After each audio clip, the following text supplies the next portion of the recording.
మహిళా రిజర్వేషన్ బిల్లుపై కాంగ్రెస్ బీఆర్ఎస్ పార్టీలు ద్వంద్వ నీతిని ప్రదర్శిస్తున్నాయని రాజన్న సిరిసిల్ల జిల్లా బీజేపీ అధ్యక్షుడు రెడ్డబోయిన గోపి తీవ్రంగా విమర్శించారు. జిల్లా కేంద్రంలో నిర్వహించిన మీడియా సమావేశంలో ఆయన మాట్లాడారు. దేశవ్యాప్తంగా మహిళలు 33% రిజర్వేషన్ల కోసం ఆసక్తిగా ఎదురు చూస్తున్న సమయంలో పార్లమెంట్లో బిల్లు ప్రవేశపెట్టిన సందర్భంగా విపక్షాల వైఖరి అత్యంత నిరాశాజనకమని పేర్కొన్నారు. కాంగ్రెస్ పార్టీకి మహిళా సాధికారతపై చిత్తశుద్ధి లేదని, ఆ పార్టీ కేవలం ఇందిరాగాంధీ, సోనియా గాంధీ, ప్రియాంక గాంధీలకి అవకాశాలు కల్పించాలని ఆలోచనతో ఉందని ఆరోపించారు. సామాన్య మహిళలు అసెంబ్లీ, పార్లమెంట్ స్థాయికి రావడం కాంగ్రెస్కి ఇష్టం లేదని విమర్శించారు. అలాగే సిరిసిల్ల ఎమ్మెల్యే కేటీఆర్ మరియు కాంగ్రెస్ నేత ఆది శ్రీనివాస్ ఇద్దరు స్వార్థ రాజకీయాలకే ప్రాధాన్యతనిస్తున్నారని తెలిపారు.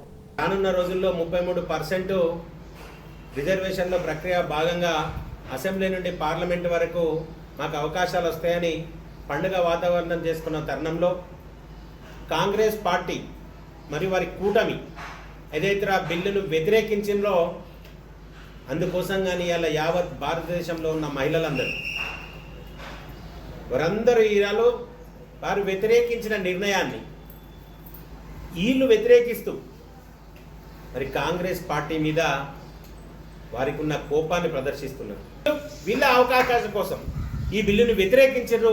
యావత్ మహిళా ప్రజానీకం దీన్ని గుర్తించింది.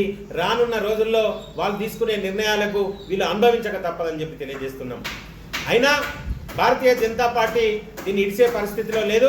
రానున్న రోజుల్లో ఏ రకంగానైనా సరే ఈ 33% బిల్లును పార్లమెంట్లో ప్రవేశపెట్టి వీళ్ళకి 33%ను కేటాయించాలనే దృఢ సంకల్పంతో ఇప్పుడున్న భారత ప్రభుత్వం మరియు ప్రధానమంత్రి నరేంద్ర మోదీ గారు ఉన్నారు. రానున్న రోజుల్లో భారతీయ మహిళలందరూ గుర్తెరగాలి. ఏదైతే మహిళలందరూ గుర్తెరిగి ఏదైతే వివక్ష చూపినరో మహిళా బిల్లు పైన ఆ వివక్షను మీరందరూ వ్యతిరేకించి రానున్న రోజుల్లో కాంగ్రెస్ పార్టీని, బీఆర్ఎస్ పార్టీని క్షేత్రస్థాయిలో బొందబెట్టాలని చెప్పి మీ ద్వారా కోరుతున్నాం. భారత్ మాతాకి జై.